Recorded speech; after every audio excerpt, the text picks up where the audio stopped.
मैं आपसे जल्द मिलने की प्रतीक्षा करूंगी. Guys, how will you translate the sentence in English? You will say, I will wait to meet you soon. Right? और इस सेंटेंस को अगर हम दूसरे वे में बोले, which is, I will look forward to meet you soon. So friends, इन दोनों sentences में कितना difference है? And which one sounds better? Obviously the second one. I will look forward to meet you soon. Friends, इन दोनों sentences का मतलब बिल्कुल same है, बट डिफरेंस क्या है इन दोनों के बोलने का वे. इन दोनों में जो हमने वर्ड्स यूज किए हैं, फ्रेजेस यूज किए हैं. सो गाइस, आज के सेशन में मैं आपको कुछ ऐसे ही यूजफुल फ्रेजेस सिखाने वाली हूँ जो आपकी कन्वर्जेशन को, आपकी इंग्लिश को अपग्रेड ही नहीं करेगा, इवन इनहेंस भी करेगा. Means the way you will speak that will sound very impressive. But उसके लिए आपको ये वीडियो पूरी देखनी पड़ेगी till the and.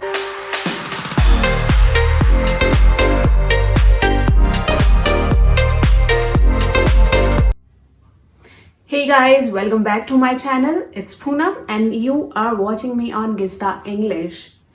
So friends, let's start today's session on most useful phrases. So are you ready?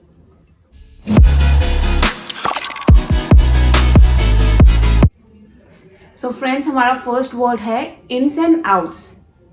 इसे हिंदी में कहते हैं छोटी से छोटी बात जानना.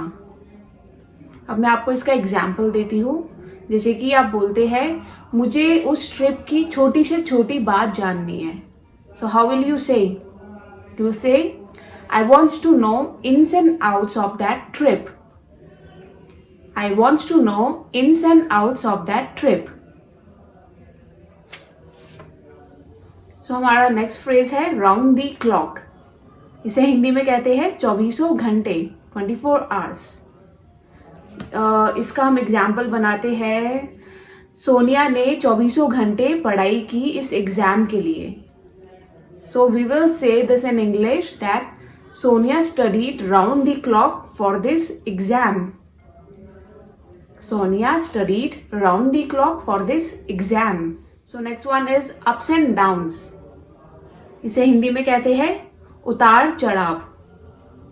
अब इसका सेंटेंस बनाते हैं हर किसी की जिंदगी में उतार चढ़ाव आते ही है.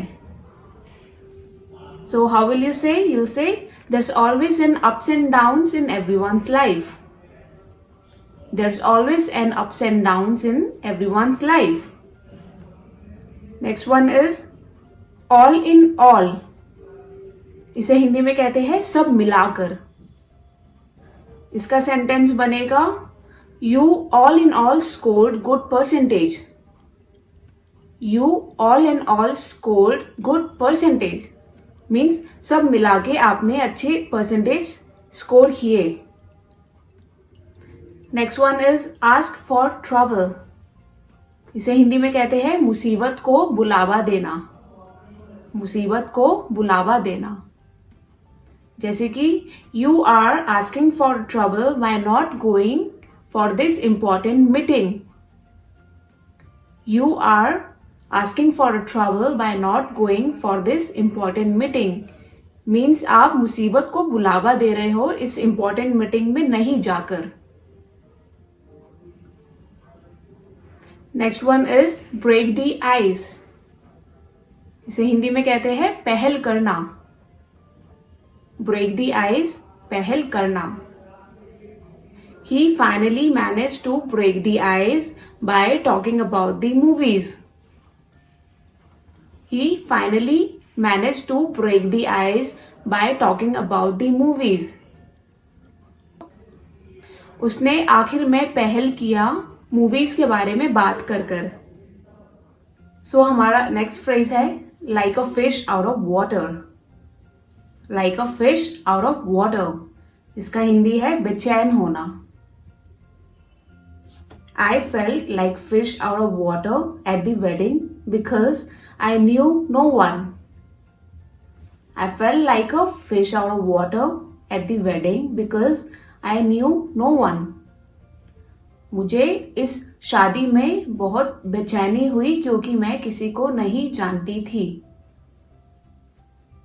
इन the first place, in the first place इसका हिंदी है सबसे पहले, सबसे पहले। आप ही है जिसने सबसे पहले मुझे सपोर्ट किया। You are the one who at the first place supported me. You are the only one who at the first place supported me. Instead of इसका हिंदी है के स्थान पर या फिर के बजाय, के स्थान पर। I would like to have a cup of coffee instead of tea. I would like to have a cup of coffee instead of tea. मैं एक कप कॉफी का लेना पसंद करूंगी चाय के स्थान पर।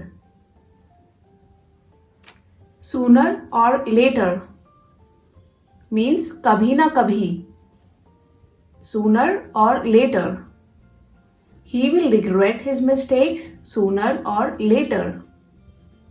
उसे कभी ना कभी अपनी गलतियों का एहसास होगा।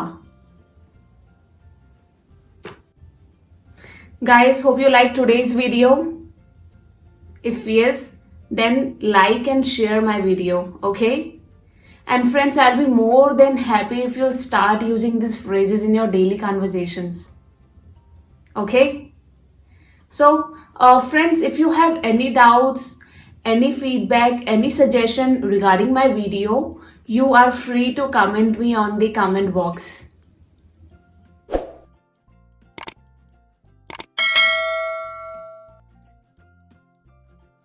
So friends, I'll see you soon with the next interesting session. Till the time, keep learning, keep watching and keep loving Gista English.